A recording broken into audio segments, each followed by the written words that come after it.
without further ado, I'm here to announce Jay Kinder joining us. Welcome, Jay.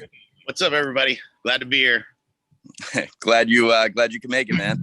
Yep. Jay, why don't you just start out, for anybody that doesn't know your background or doesn't know what you're up to? Why don't you just start out by telling us a little bit about, give us a snapshot about where you're at in your career, where you're doing your business, what that looks like, and then maybe just a little background as to, what brought you to where you are, how you got started, and right. You can fill in the rest. Kind of start from like high school. Yeah, right. Yeah. So yeah, that would be that was about right when I got my real estate license, actually. So I'm 24 years in the industry. Got licensed. My dad had bought a Coldwell Banker franchise. That's how I ended up, seeing one of the guys was making. I was mowing yards at the time, and I saw a guy make a check for like $5,000 while I was getting my $400 check. And I didn't really know that much about the commission side of it because my dad really had property management, and that was kind of his thing. He wasn't out showing properties like I ended up doing. So I didn't really know the opportunity until I saw it, and I was like, well, that guy didn't look like he worked very hard today. I think I could probably at least sell a house a month. That'd be better than what I'm doing now. And eventually, got my license when I was 19. It took, there, a lot of failure trying to figure it out. There's no easy answer when you have no sphere of influence and all your friends are still doing kickstands. So, you have to figure out how to get customers. And so I was, just didn't know what I didn't know. I would call it ignorance on fire, but just trying to figure it out. Went to every event I could get to, charged up all my credit cards, buying just about anything and everything anybody would sell. And then I would go try stuff, and a bunch of it wouldn't work and something always would. Ended up ultimately, by I think the time I was 24 years old, I was selling 300 or 400 homes a year. And by the time I was 28, I was number 2 in the world, selling 500 plus homes a year. And then it was just about trying to get my life and weekends and evenings back. It really was the focus as I continued to build the business. It was more about trying to get more time freedom as opposed to just selling more real estate. Ended up starting a coaching company in 2006 with a good friend of mine, Michael Reese, who I'd helped get in the business. And he asked me questions all along the way. And if somebody would have said, hey, Jay, what did you do to be successful? I would have looked back and been like, I have no clue what I did to be successful. I did a lot of stuff that didn't work, and every once in a while something did. But because Mike was brand new, he would ask me, hey, man, which website should I get? Before he even was licensed, he was getting, leads, same kind of leads I was getting. And so he just was able to skip all the mistakes because he was modeling the things that I had done successfully. And he had built his business to like 1.2 million his third year. And we were both kind of blown away because we were both, a couple knuckleheads from Oklahoma that, that were seemingly making this look easy. And so we thought, hey, man, we should help other people do this. And for me, it was just more out of frustration because I was really exhausted from the journey that I had been on, trying to find how to build a successful business. And there's so much bad information and so much limited information on what are the right things in the right order and how to build a business. And so we started doing that. Did that for all the way up till still have the coaching company still to this day. It's now known as the National Association of Expert Advisors. A lot of done for you training and things that we do now. We provide to our network here at eXp today. But we started a brokerage and started to scale that by partnering with agents and helping them grow their business.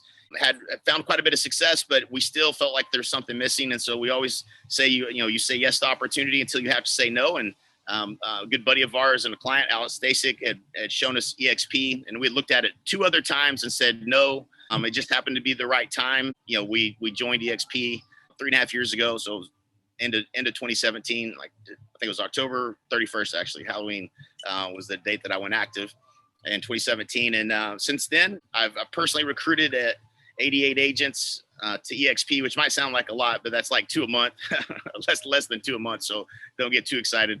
It's not that great of a number, but that group has turned into 6,500 agents at eXp. And to put that in perspective, that rev share last month was about 374,000. The month before that, it was 416,000.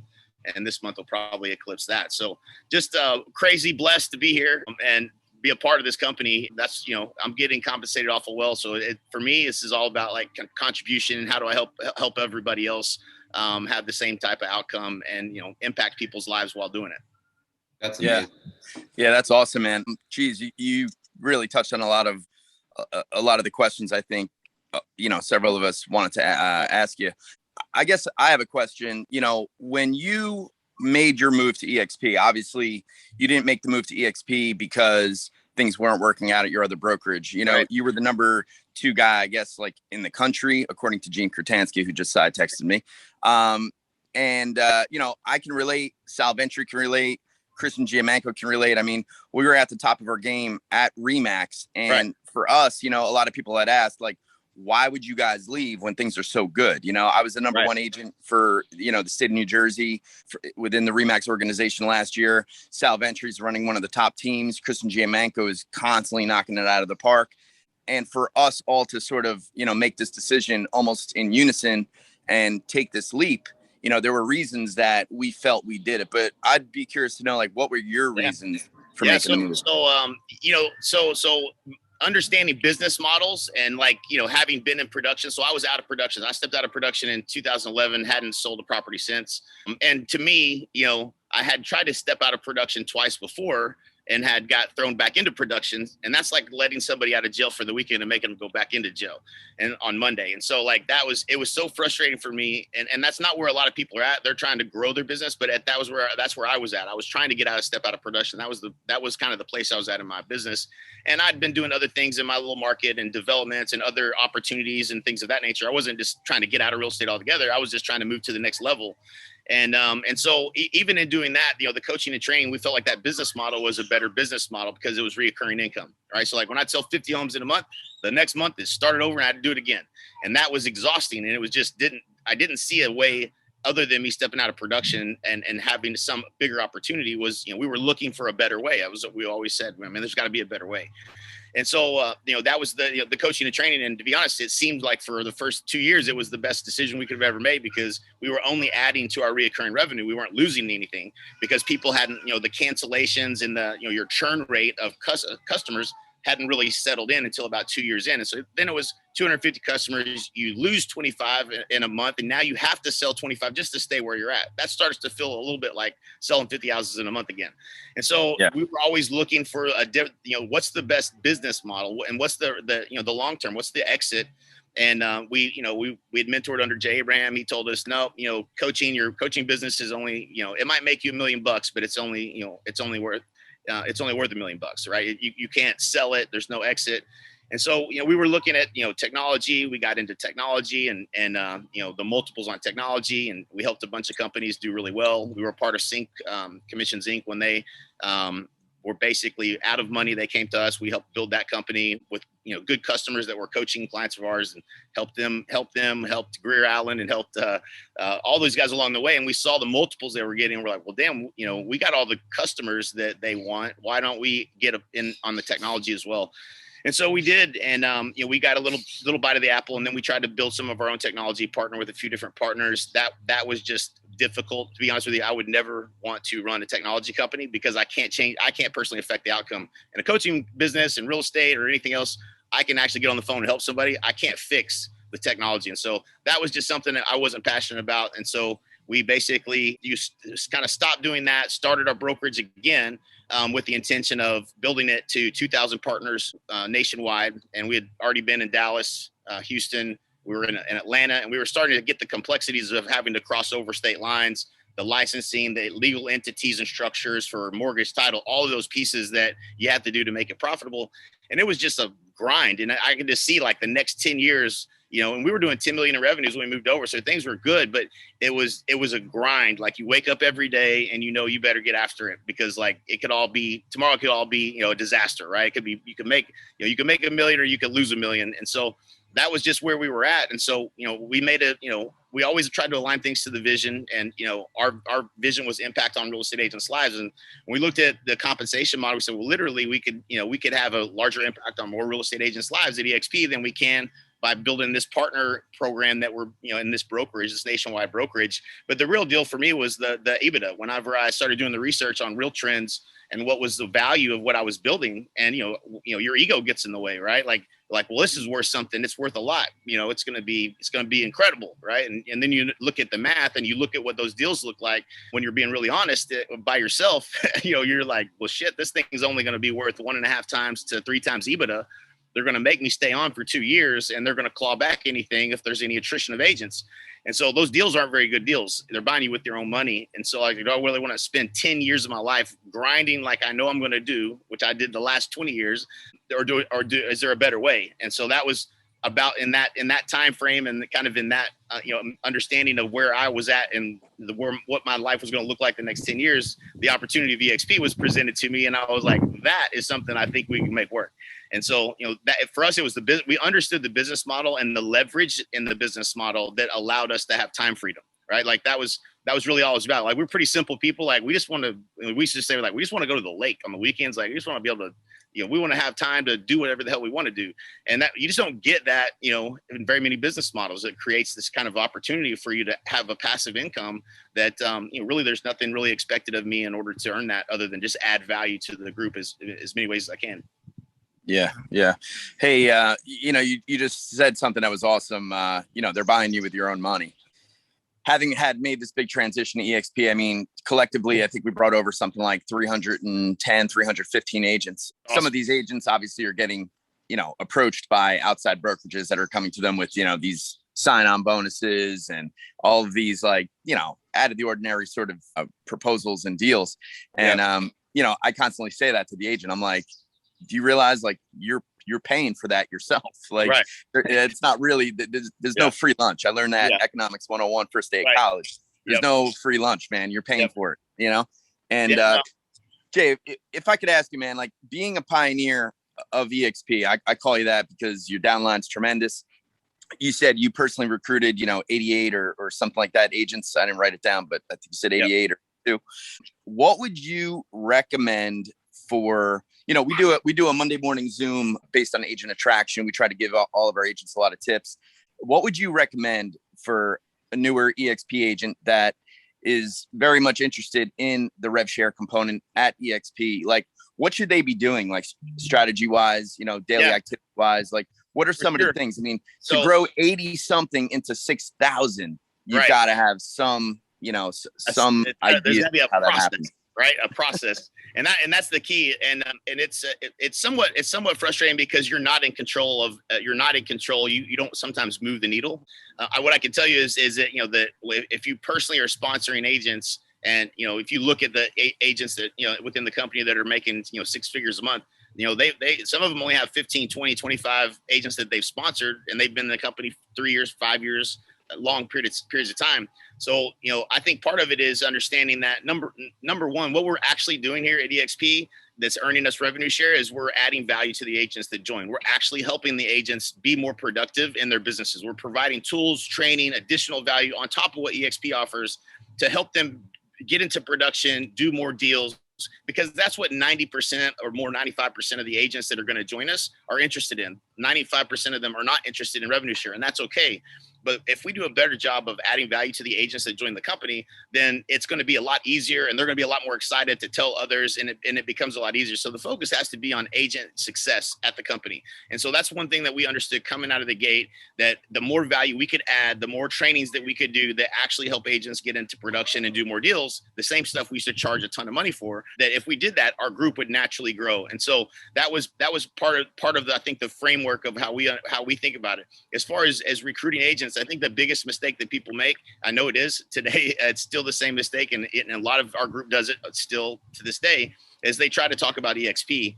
And I think about eXp as like Fight Club. The first rule about Fight Club is you don't talk about Fight Club, because everybody thinks they know what eXp is. But what they really don't understand is they don't understand what it's like to partner with this group of people who have a financial vested interest in your success. They don't know what that looks like. And so when we start talking about eXp, people, they think they know what it is. Yeah, I've already heard about it, or somebody else probably explained it to them wrong. And they almost always, I'd say 99% of the time, what they think it is not what it is. They're missing big pieces to it, or they just don't understand it. And they certainly don't understand what they're getting in terms of that partnership with having a group of people that are financially incentivized to actually help you become more successful, and what that means over the term course of your career. If you look at my success and y'all's success in real estate, I would assume is probably something similar. You've been around the kind of people that are successful and learn from others that were having success, and those are how you make steps up in production, and you learn things from people that you usually had to pay to get in a room to be with, or to be in a mastermind with, and had to fly around the country to get, but here it's built into the culture to have an abundance mindset and share and help each other. And so that's fundamentally one of the biggest advantages that we have. And so, what I like to talk about is when I'm talking to an agent is what's your goal? Where are you at today? Where would you like to be in 3 years from now? And, how confident are you on that plan, your plan that you currently have to get there?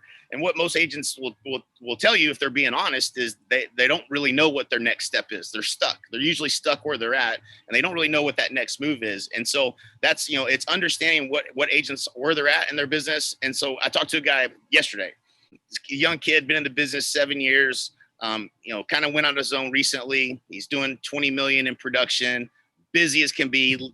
He's not married, no kids. He loves real estate, and he don't give two craps about revenue share or stepping out of production or any of the things that I was at, the levels that I was at. And so instead of me talking about rev share and all that and the opportunity, I talked to him about, what he needs to do to take his business to the next level. And that's what got him interested. And at the beginning of the call, he was like, you do know I'm not joining eXp. I literally just joined this company I'm with it like 2 months ago. I'm just, I hope you understand. So you're not wasting your time. I said, no, it's all good. Tell me about you. Tell me about your business. Hey Jay, real quick, I got a question. So when you, at the beginning, you were mentioning, when you were first, approached or thinking about joining eXp, you mentioned that the first couple of times, like, it wasn't even a thought for you. Right. So here's the thing. So not everybody here right now listening is actually with eXp. We have agents that are not with the company, right? So the question for you is, why did you say no the first 2 times? And then actually, what made you change your mind that third time? Yeah, that's a really good question, because and this is something that I find to be the case nearly 100% of the time. It's such a high percentage of the time. It's crazy. Most people, one of two things: either they have not truly investigated the model in its entirety with an open mind, or that's really it. I mean, that's kind of the thing. For me, the first time I looked at the business model, the first guy that talked to me about it wouldn't shut up about the stock. He was annoying. His most annoying conversation I've ever had. And the guy just wouldn't shut up about the stock. And I was like, I walked away from that conversation going, my gosh, I don't know anything about eXp except for, this guy's really excited about having stock in the company. And so my mental note was like, well, maybe we should think about adding that to our business model somehow. As if agents care that much about, stock, then maybe we should be trying to implement something similar. So I was just thinking, I was surface level. I had no idea. He didn't even talk about revenue share. I had no idea. The second time it was sent to me by a former client of mine that's the #1 agent in Austin, Texas. And he wasn't even with eXp and wasn't going to be, but he said, hey man, you should look at this. This looks a lot like what you're trying to do. And so I looked at it. I got on the call. I looked at the numbers, and the timing just wasn't right. We were deep into what we were doing, and I was excited about it. And I thought, man, this really could have some legs. But at the time, there was a couple of people in the company that I knew, and I didn't necessarily know, like, all right, well, y'all joined, but there wasn't anybody that was, a really big, smart thinking type person. I mean, a couple of risk takers that I knew, and some of the early adopters, and I kind of wrote it off as like, man, this thing isn't going to probably make it, and that we would just continue down our path and we would get there faster than they probably would. And then that was the second time, and then probably another 6 months later, that's when Al Stasek, who's one of our top clients, said, man, I'm about to jump off a cliff here. I need you to look at this and tell me what I'm missing. Now, for me, I was like loaded my shotgun. I was like, I'm gonna poke holes in this. I'm good at poking holes in things, so I'm gonna see if I can show him. If it's not for him, if it is, that's great. Then that's the direction we go. But we were all trying to solve the same problem, which was how do we, recruit and retain top agents in our own brokerages. That was kind of the level that I was at. He just lost his 2 top agents on his team to Keller Williams for the second time. He had to rebuild, and he was just frustrated. And so, I was like, all right, well, I'll look at it. And in looking at it, and it actually truly, spending the 45 minutes to watch a video, when I'm busy and got all these other things going. But when I did it for Al, and I was looking at it with the perspective of, all right, let me see if this is good for him. And that was what changed it for me. After I saw it under that light, I was like, well, if all these things are true and this is real, then this might be the best business model I've ever seen. Like, it really is brilliant. And so that was, I think, what it took for me was to be open-minded enough to really investigate it. And what I found is the agents that joined the company have taken the time to do the research and do it with an open mind, because you mathematically, you can't beat eXp. Agents that come to eXp that are, especially if you're a producing agent, if you aspire to be a producing agent and you want to do more production, where you're at, there's nobody that has an incentive to help you grow. Here, everybody in the company has an incentive to help you grow, and the training and the additional value that you get is just off the charts. If you're a top producing agent, then you would probably be getting paid to be at eXp, either through stock and revenue share. And if you take advantage of the opportunities in front of you, you could be getting paid a whole lot of money to be at eXp. So it's not, it's such a mathematical, simple like either you get it and you're a very smart person, or you're not a very smart person. That's really what it boils down to. Or you just have fear in your heart and you don't believe anybody or anything, right? Like you're just a turtle in your turtle shell and don't want to change. And that's some people that we run into, and that's fine too. But like, if you truly want to be better than where you're at today, then there's no question in my mind, eXp is the best place for you to be. And that's just what it is. And that's why we're growing the way we're growing. It's not because, we're all recruiters. It's because the company is delivering on a value proposition that's superior to anything we've ever seen in the industry. What's amazing? Yeah. What's amazing is you talked about abundance and mindset and the culture, and then you have these personalities that are getting involved with, eXp. You got somebody like, which I don't know who he was, but my wife Allison knew, this guy Tariq Al Musa from that HDTV show. He got involved with eXp. He used to charge for his training on flipping homes. He had a course. You guys, you and Mike used to charge for your course to other people. Now people that are affiliated with you and your network are actually getting that at no charge. Yep. Look at Grant Cardone. In exactly 35 minutes at 12 o'clock today, this guy's unveiling all his free training to all eXp agents at 12 o'clock tonight. So it's amazing, like the people that are getting involved in this and what they're putting out there as their, value proposition, and they're putting it out there at no cost, because like you said, when we succeed, you succeed, right? Right. Yep. I mean, it's beautiful. It's a beautiful thing. I mean, it's, and I was in somewhat early. It wasn't early. I mean, they've been around 9 years and there was 5,000 agents, but it felt a little bit kind of early. Just, there wasn't a lot of influencers. There certainly wasn't any Grant Cardones or Tariq El Musas in the company at that point. But that was what we saw was the opportunity was to and I'm not even sure that Glenn really knew how disruptive this was, but he disrupted the coaching industry. He disrupted not just the real estate industry, but anybody who sells any kind of product to a real estate agent. He disrupted that, because anything that you sell, even if you're Grant Cardone, the back end leverage of people who tell people who tell people who tell people about the company and join is way more leverage than anything in any other business model that I've ever seen. And it's a special thing. And when you have, if you're betting against eXp, or if you're a competitor to eXp, let me tell you the biggest problem that they're going to all have. There will be a number two that comes along and tries to compete, tries to one up us, but they don't have us. And that's where all the value is in this business model, is coming from all of the people that have joined that are adding additional value and not trying to charge money for it, because the compensation on the back end is so attractive. Right. Awesome. Hey, Jay, I got a question for you about just about the industry as a whole. I mean, where do you see, because I have my own sort of ideas of like where the industry is right now. I look at things from a brokerage standpoint, because I ran as a broker owner. I owned multiple RE/MAX franchises. And, so I look at things from like the operational standpoint and the sustainability of some of these brick and mortar, more traditional companies that are out there. Where do you see the industry as a whole over the next like 2 to 3 years? And like, where do you see the vision of eXp as well over the next 2 to 3 years? Yeah. So this is it's something that I pay close attention to as well, having a brokerage and then, coaching and training a lot of people that had, that were either owned, small teams or small brokerages and some franchises as well.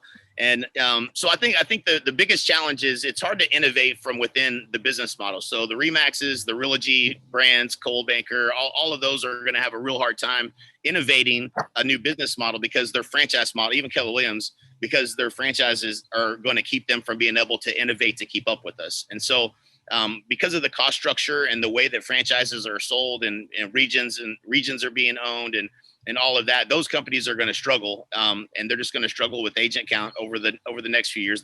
They'll continue to focus on brand new agents that don't know anything and try to bring those agents into the business.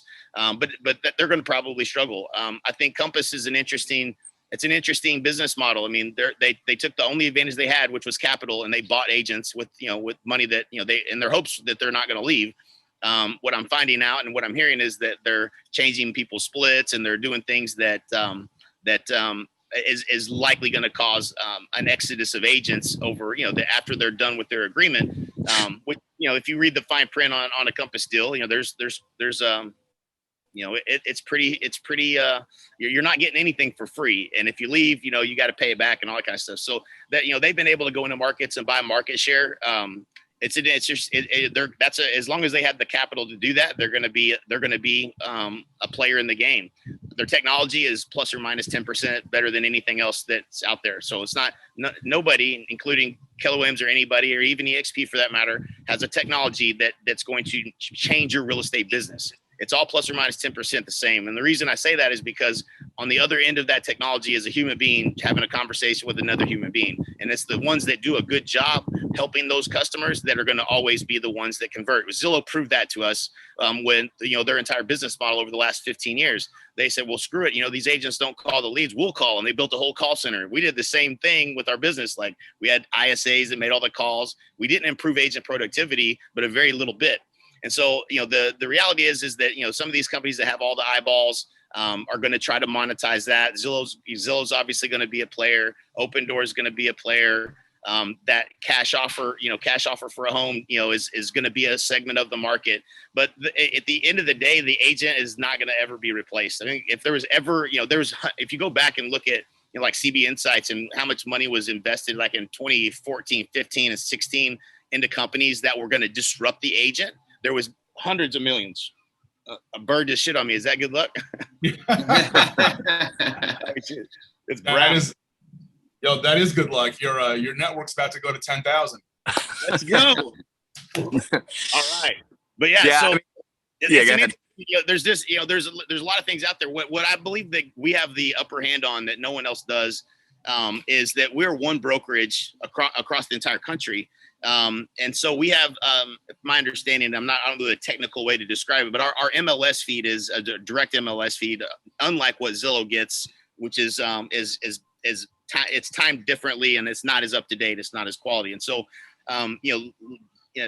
Glenn Sanford is more brilliant. If he's more brilliant at any one thing, it's lead generation. And so he's looking at how to position us and how to position eXp and eXp agents and all of our listings and get those eyeballs that Zillow is getting and that Realtor.com's getting and all of that. So I think the direction that he's going to take us is putting the agent in front of, putting us in front of more of the consumers and winning the consumer better than anyone else has done. So like Redfin, great model, but they can't. They're not growing in any of the markets that they've been in very long. Why? Because they have shitty agents. Like they're paying base salaries to agents instead of, and hoping that they're going to do, all the work to, I love Redfin's technology. I mean, it's great. It's a great tool, but the agents on the other end of it aren't the greatest agents. They're the worst of the agents. And so that's got just there's a little small portion of the market that wants a discount. And that's going to always be the case. So I'm not worried about that. That's always going to be the case. There'll always be somebody that wants a discount. That's not, I'm selling to the guy that has a Rolls Royce. He doesn't want 4 tires for $100. Like that's, the mentality that, what you want to do is you want to become the go-to expert in your marketplace, be the agent that people think of first. And so, it's always the agent, you are the brand. Like Jay-Z says, I'm not a businessman. I am a businessman. Like you're the business, like you're the front. It doesn't matter what you're, what company you're at and what platform you're on. It doesn't matter if you have balloons on your sign. It doesn't matter if you have eXp. Nobody knows what the hell that is anyways. None of that matters. You are the brand. And the agents that understand that and that they own that hyper local markets that they're in and do a great job and get referrals are going to always be successful in real estate. And those that think that some shiny object is going to save the day, it's not going to happen. Yeah. Well said. Well said. Jay, I have a quick question.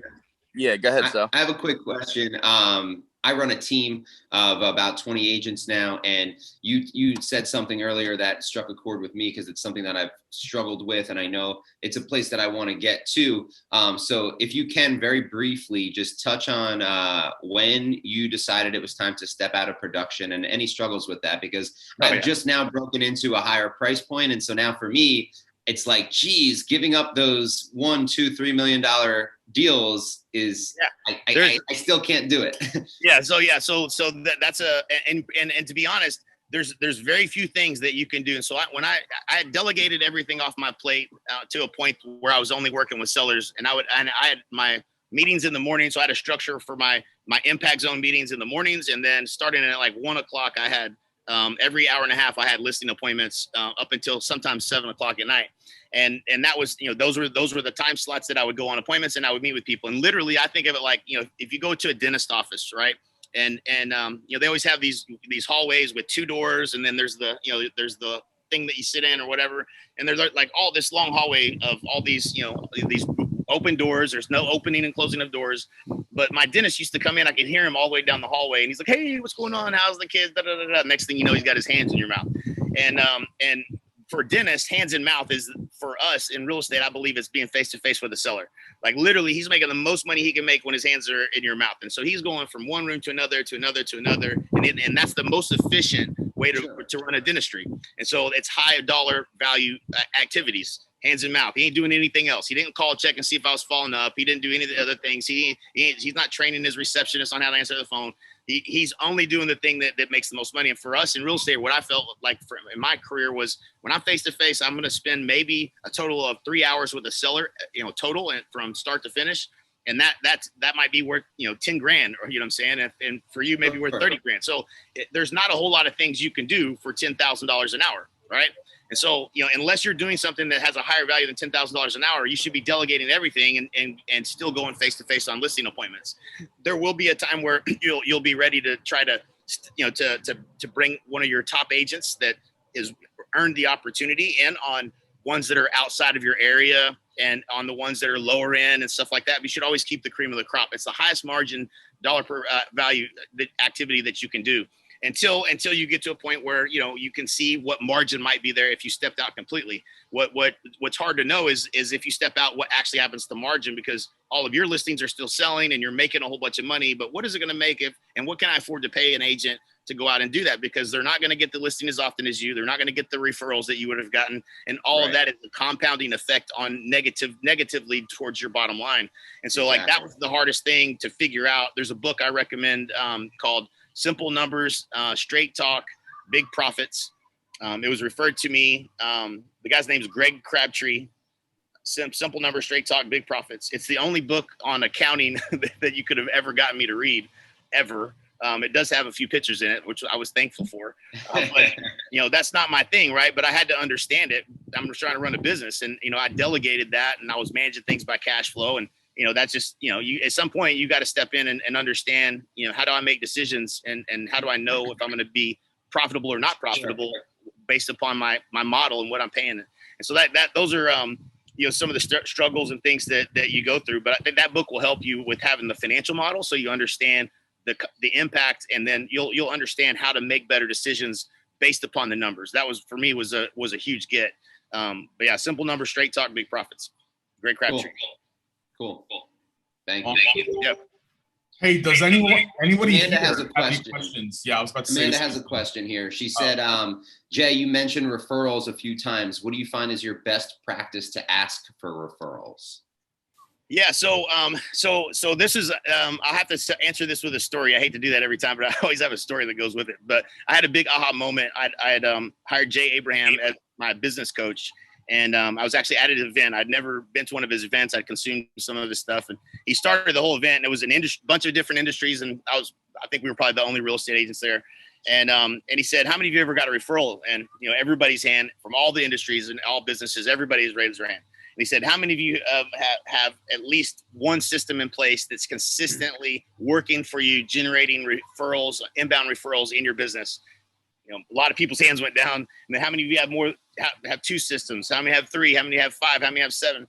And his point, what he was making was, that there's multiple ways and systems you can use and build into your business to maximize the lifetime value of a customer. And in real estate, when I talk about referrals, the thing that got me the most was understanding that the first transaction, if you create a raving fan with that client, the first transaction is only 4% of the total lifetime value of that customer if you make them a raving fan. And my definition of a raving fan was someone that sent me at least one referral every year. Every 7 years, they bought and sold again. And so, you do the math on all of that, what that would be worth to you. That person, that one check is only 4%. Like, we get that check and we move on to the next one so fast. We oftentimes don't take the time to properly, add enough value and then stay top of mind with them. So, making a raving fan is number one. And I won't share the story because it takes too long, but I learned a really good lesson from a car salesman that called me 4 times in 4 weeks after I bought the car. He eventually became my best friend by offering additional value. Hey, I can save you money if you decide to do any upgrades. If you do this or that, hey, just checking in on you, anything I can do for you. And then the last one was the one call we all get, which is the hey, you're going to get a survey in the mail. If it's not 5 stars, call me and let me fix it. And so, but he did such a good job with 4 phone calls. It didn't cost him anything. He followed up 4 times after the sale. I never had followed up 4 times after the sale with anybody. We could be offering all kinds of things of value. They're probably going to spend money on things, discounts you could offer them with vendor services, things of that nature. Just offering things of value that go above and beyond what happened during the transaction to create a larger lifetime value of every single customer. And so that's, I think you want to build multiple systems. You want to have multiple touches. You want to be personally relevant and professionally relevant. There's a book called Hug Your Customer. It's a great book that goes into using the McKay 66 and like asking questions and getting to know who they are. But if you have somebody that likes golf and then you send them, hey, I found this link, to this website, that looks a pretty cool golf website or whatever. And you share, that's being personally relevant, right? And then professionally relevant is consistently showing them you're selling houses above the asking price. You're doing real estate.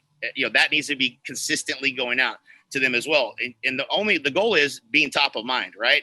And you're going to have some people that are going to be champions and refer you all the time. But if you're not tracking that, you won't know who those people are. And I wasn't tracking it. And I went back and I started tracking it, and I started asking better questions for the people that would call me. And I thought marketing was doing its job. And they would tell me, I said, well, who do we need to thank for sending us your business? And they would say, oh, so-and-so. And I learned that my painter, a guy that I drank beer with on my remodels all the time, like once or twice a week, I'm hanging out with him. He'd been sending me more referrals than anybody. And I just didn't even know it because I wasn't asking those questions and finding out who was out there talking good about me. And so all of those things, but I think, you want to, you look at your database of past clients and sphere of influence, and if it's more than 100 or 200, then there's a lot of opportunity there if you don't have any systems in place to really to consistently kind of get a higher ratio of referrals, repeat, and repeat business from your sphere of influence and from your database of past clients. So that's how you kind of have to think about it and decide, is this the number one priority for me right now? Create raving fans is the number one priority. You can start doing that right now, right? Like, and then after the fact, what systems do you have where you're staying in touch with them? Quarterly events was another thing that we added. And I went from 22%, and I wasn't not getting referrals. I was at 22% referral rate, and it went to 48%, almost 49% in 1 year, right? So I saved a lot of money by doing that, as opposed to chasing new business and spending money in advertising and stuff like that. So I think it's the heartbeat of the business. And hopefully that was a little context on some things that you might be thinking about doing. And here's another cool thing about eXp. So we do interviews with everybody. If you guys are all in the Honey Badger group, we do interviews with all of the agents that join the company that are badasses and they're killing it. And we have one, Julie DeRoches, who's in Minnesota. She did like 300 transactions, but 285 of them were by referral. I'd never heard anything like that. And so in this interview, she breaks down what she does. And she did 2 or 3 things that one of them was so simple and easy that it was a no-brainer. And it was she takes them to a steak dinner at this steakhouse, this really nice one. I can't remember which one it is, but every client she does that. She takes to a steak dinner. And I mean, you're probably going to get to know them a lot better too, over a few bottles of wine or whatever, and has this great experience with them. And I was like, that's such a simple idea, but she all of her business is by referral. And then she does a couple other things as well. But like, you get to plug into this network, right? And learn from people that are killing it. We got another guy, Andrew Gadosh, that the dude's like, he's got 90% or 85 or 90% market share in lakefront properties in his marketplace. He's in Dayton, Ohio, but he does like 300 plus deals, but he's got almost 90% market share of all lakefront homes on this one lake. He freaking owns it. And like, you can learn a lot from that, right? Like, he's doing things that I've never seen done before. And so like, your network is your network, right? We've all seen that quote and that meme. It's, these are all, it's not, I didn't learn all this stuff, make it up myself. I learned it from others. And, I think the underlying story here is always, man, get around people that can help you grow your business, and your business will change. Yeah, I mean, I agree with that 100%. I say that to all my agents all the time. Like, you're the average of the 5 people you closest surround yourself with. I mean, if you want to strive to be better, and that was, again, part of the reason I went to eXp was because I saw the caliber of agents. And it's funny that you mentioned this early on. Is you were first approached about eXp multiple times, and it just didn't seem like it was the right fit for you. And I think that is also, getting back to one of the earlier topics of the Zoom. I think that's a big part of the, I don't want to say problem, but I think that's like the trap a lot of agents fall into, is they start pitching eXp and they sort of like, they cherry pick a couple things that maybe they think are fascinating or they think are going to be the draw. And either they're doing an injustice when they're describing it, or they're, miscommunicating it, or it's just the way, it's not what you say, it's how you say it. So sometimes maybe their delivery just isn't there. And I can tell you firsthand, the first couple of times I was approached about eXp, I was like, why would I want to do this? I'm at Remax, and it wasn't actually until I reached out to someone I knew at eXp who seemed to be doing really well, and that's when I really got an inside view. I mean, the guy showed me a stock account at eXp, and I was like, wait, what? Show me that again, man. I thought I was like seeing things. I was like, that's your stock account? And then I factored in, if I was at eXp with my production over the last like 3 or 4 years, like, where would I be? And I'd have over $10 million in stock. And I was like, wait, and that was for me, that was like the nail in the coffin, You weren't looking for stock, right? Like, you weren't looking first of all, you weren't looking to change companies. You weren't looking for stock in a company to join. Right. I'll be honest, man. That was the first time I ever even heard about the stock, was when he showed me his account. He's like, yeah, man, you get stock. I was like, wait, what? I was like, tell me about this. And then he told me about he showed me his Morgan Stanley account, and I was like, whoa. And that, for me, I think everybody has that like last straw on the camel's back, that nail in the coffin, where they're at, that they say, okay, there is something better out there. And I'll tell you, like, that's what drew me to Remax early on in my career. Back in 2007, this older woman who's not even in the business anymore, she had said to me, like, hey, I thought I was killing it at my last company. And she said, hey, I think you should come to Remax and just see what it's all about. And that's where I really got to see the caliber of agents that were at Remax in the organization. And back then, this is before social media. This is before like a lot of the things that we know today as the norm. And I just saw these agents that were making over $1 million a year, getting on the stage, winning awards. I went to the awards event down in Atlantic City, and I was just blown away. Like, how is it possible that these people could do this on their own? And that's what drew me there, because I wanted to, I had something to aspire to be like. And you're right, man. The biggest asset that eXp has, that none of these other competitors, anybody, coming in after the fact, trying to recreate the, sort of the model or recreate the wheel that eXp has created. One thing that they lack are the producers, those upper echelon, top caliber superstar agents. I mean, if they're at eXp and they're happy, especially if they have a mega huge downline like you, they're not going anywhere. They're not going anywhere. There's no mega team that's ever leaving this company, because you're not paying them anything. You're getting paid to be here. I mean, that's just the bottom line. Like, there's no other company that's paying you to be there. eXp does. And so, like, all the megas, they're not going anywhere. They're just not. And so, that's a cool thing to know, that, it's brilliant. And when you think about it, it's like, well, who does all the training at eXp? Well, all the megas. Everybody who gets the stock back is participating in adding value and doing training. And so, like, it's built into the business model that the best people in the company are going to be doing the training that you're going to be getting, instead of some vanilla out of the box stuff that, your company provides. And so, that's so true. I mean, I constantly see, agents will send me posts that they find on Facebook or whatever, mastermind training by Keller Williams, but then I see who's leading it, and I'm like, Jesus, it's like the blind leading the blind. I mean, there's nobody there that's out there in the trenches, and really has the substance or the material or the content to really give these agents to learn anything. And that's what we've been doing. I mean, that's the whole purpose of doing this Zoom here, is that, you know, we're trying to create and provide value for our agents and anybody underneath us. I mean, you know, we're leveraging things that you guys are doing. We're leveraging things that Fast Forward Movement has out there, you know, Dan and Kyle. Yep. And we feel it's our duty, you know, as a whole, to put together something very similar. We've started a movement out here in the Northeast. And, you know, like I said, we've got several hundred agents already that have, you know, made the jump. And I think things are going really well. I see a lot of agents getting a lot of usable material from it. And that's what we want to do, man. I mean, I always wanted to start a coaching business. I know Sal did. You know, Christian and I have talked about doing things like that. And it's like, now we're able to utilize this platform to not only give our training away for free. And I've always believed in just giving it away. Right. And letting agents do what they want with your content, because it's never going to be the same anyway. So it's not like they're going to come and be the new Sal Ventry or the new Jay Kinder or Chris Walsh.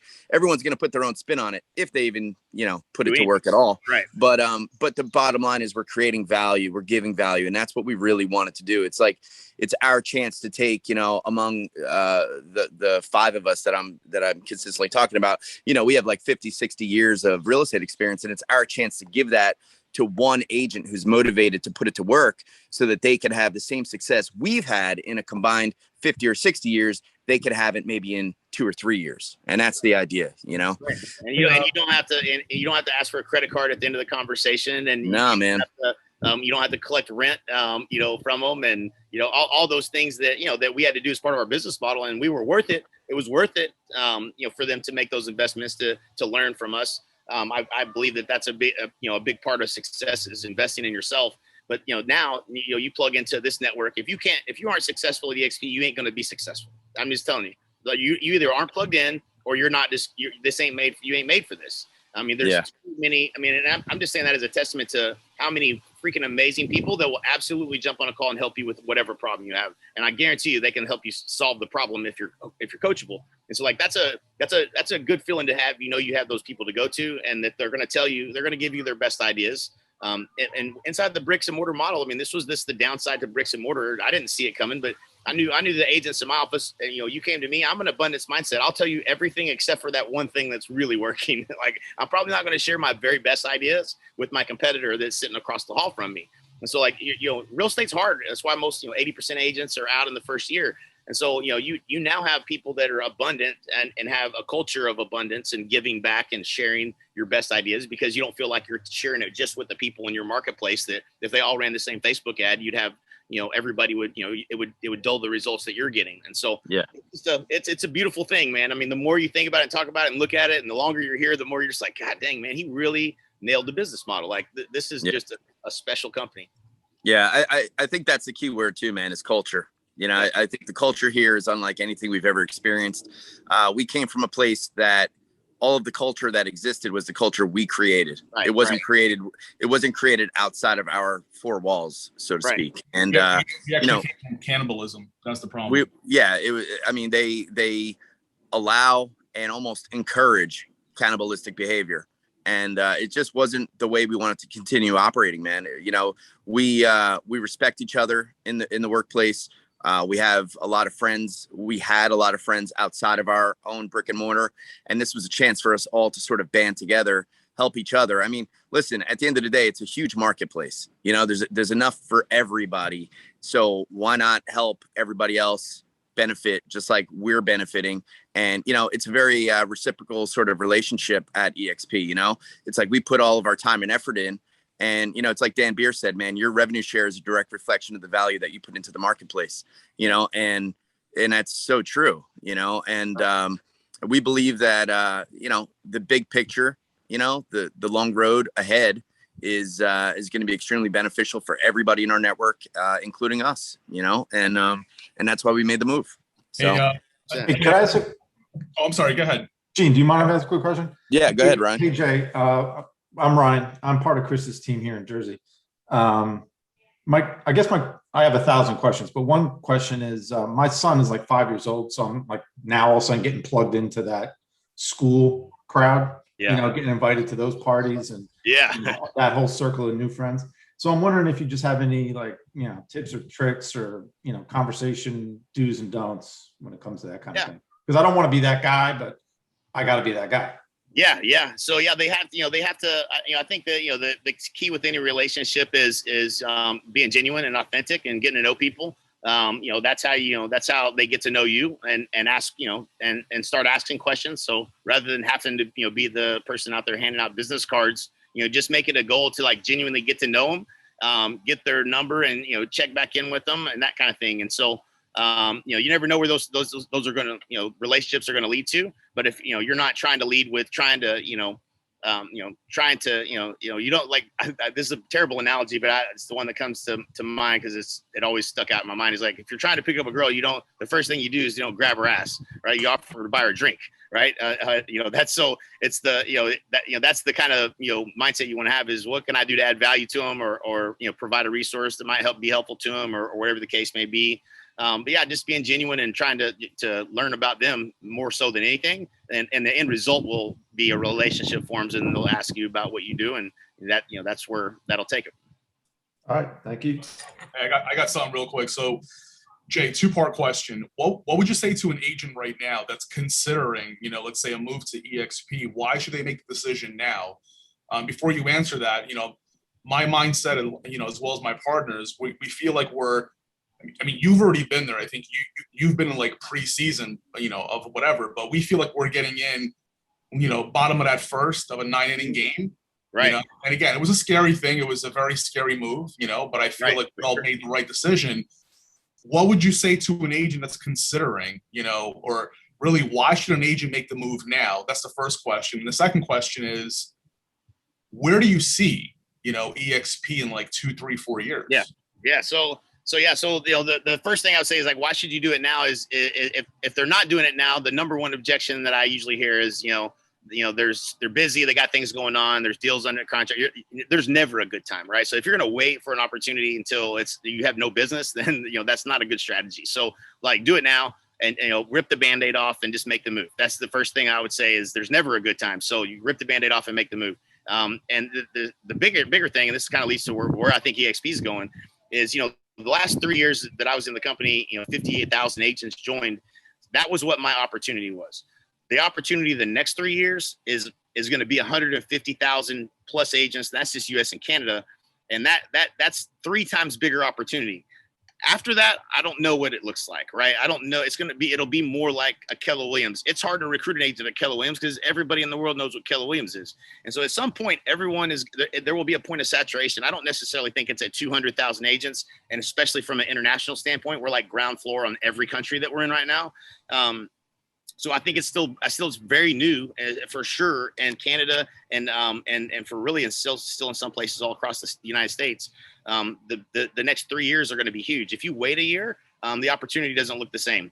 It's going to be less and less of an opportunity the longer you wait. So, what are you waiting for? There's no better time to act than now. It's like, when's the best time to plant a tree? 10 years ago. Well, okay, when's the next best time? Right now. So do it now. Yeah. No, that's awesome. That's awesome. Anybody have any questions? I know like we've been kind of, monopolizing here, Jay, the whole time. I have a question, and this is something that I actually hear often from agents, and it's a question that Chris and I got last week on our agent attraction was, so especially like, I'll just put in a real life example. I have a team of 20 agents who some are newer than others, some are more veteran in the business. None of them are doing so much business that they're overloaded, but the question that I hear often from agents is how much time should I be dedicating to selling versus how much time should I be dedicating to agent attraction / recruiting, right? And so I don't know if you have a direct response to that or if it's more just. Yeah. So this is it's a new opportunity. It's a new revenue stream, a new revenue pillar for our businesses that we frankly just didn't have before. And so yeah, I think for me, I think trying to carve out 20% of your time on agent attraction. I think a lot of agents probably struggle with just like the making calls, but like if you don't measure it, you can't improve it, right? And so 2 conversations a day. If you're having 2 conversations a day, inviting 2 agents to take a look, I believe the process And you guys can all go to, agentattractiontraining.com and go through the training we created. It's all about duplication. It's all about invitation. It's not about talking about eXp. And, I get on calls every day, 8 or 10 calls a day. And the agents that are telling me, hey, I'm having, I'm having some struggles here with agent attraction. And then they'll go on to tell me about how they had a conversation with the agent and they're telling me that they're talking about eXp. I'm like, you're failing out right out of the gate. If you find yourself talking about eXp, you're doing it wrong. And that's the biggest thing you got to get past. All you want to do is invite to live events, invite to live trainings, invite to watch the video, invite to a live presentation, which like I do mine on Tuesdays and Thursdays at onebigfirelive.com. Invite, so my training is how to double your real estate business, how to add a new passive income stream and create an exit strategy by partnering with us without ever having to pay for coaching, training, or technology ever again. Now, at the end of that pitch is an eXp presentation. But if I said, hey, this is about eXp, no one would show up, right? So it has to be in alignment with what their goals are. Hey, listen, this is a great presentation that my buddy Jay's doing. It's actually it's going to be on 1:00 Central on Thursday. If I could get you an invitation, would you be willing to jump on and take a listen? I think it would really help you with your business. I find it to be freaking amazing. And that's what it's called. How to double your business. As I mentioned, it's a mouthful, but that's a value proposition that if you can just get someone excited enough to do that, and they invest that hour, after that, it's real easy to have a conversation with them because they're going to have their mind's going to be blown. And you didn't have to talk about eXp at all. And that's the key because you can, just because you can do something. I always pick on, we have a couple of people, I'm not going to pick on it. We have a couple of people that have really large social media followings, sure. and they get people that come to them through that, but that doesn't duplicate. So if you're blonde and beautiful and have a great following, that's great for you, but your people can't go do the same thing you can do, right? So it has to duplicate. Duplication means everybody's got to be able to do it. The average brand new agent needs to be able to invite to the same thing that you would invite to. And so like we can go do all these other things and it's like put up billboards or do whatever, but that doesn't duplicate. The average person needs to be able to do what it is we're doing. And so we got to teach process. And the process is invite. Get good, enthusiastic at inviting people, and you will become a great recruiter at eXp. Let all the tools do the heavy lifting, and then leverage your upline, for lack of a better term. Leverage your partners for three-way calls and edify the heck out of them and let them do all the selling. And then that's how you recruit. And I've done probably 4,000 of those calls since I've been at eXp, and that's the way everybody I know that's been successful has followed that same process. Okay, real quick, what was that website? You said it was agentattraction.com? Agentattractiontraining.com. Oh, okay. That's our cookie cutter training that like anybody who does agent attraction should go through that training and follow that process. It's going to seem simple and almost remedial, but it has to be, right? If it's difficult, then your group won't grow, right? It has to be simple. Very simple. Start with the people, make a list, your wealth chart, put it up in front of you, and then every day talk to 2 people. And that's, at the end of 2 years, 3 years from now, you'll be shocked at how many people you have in your network. That's awesome. This has been amazing. We really this has been awesome, Jay. We can't thank you enough for your time. Yeah. Any last questions at all before we let Jay go? Before we let him go to his paradise behind there so he can get a drink. I think it is new here now. I think I just saw a monkey in the background. All right, guys. Well, listen. What's that?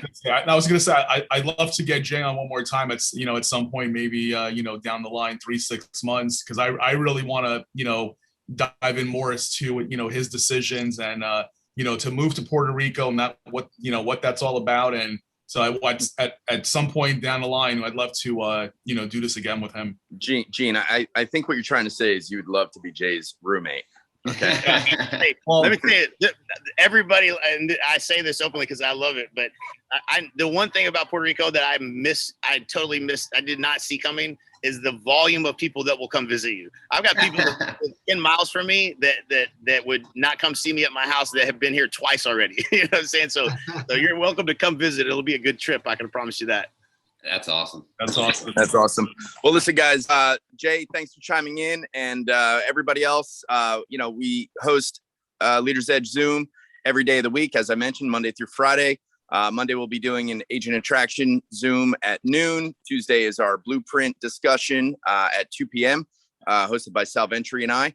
And so check into any of those, and we'll give you guys a full schedule, or you can check me out on Instagram, check Sal Ventry out on Instagram. You can see the full schedule there as well. But anyway, Jay, thanks so much again. And we hope to talk to you soon, man. See you around. Yeah, everyone have a good holiday weekend. See you guys. Be safe. Thank you.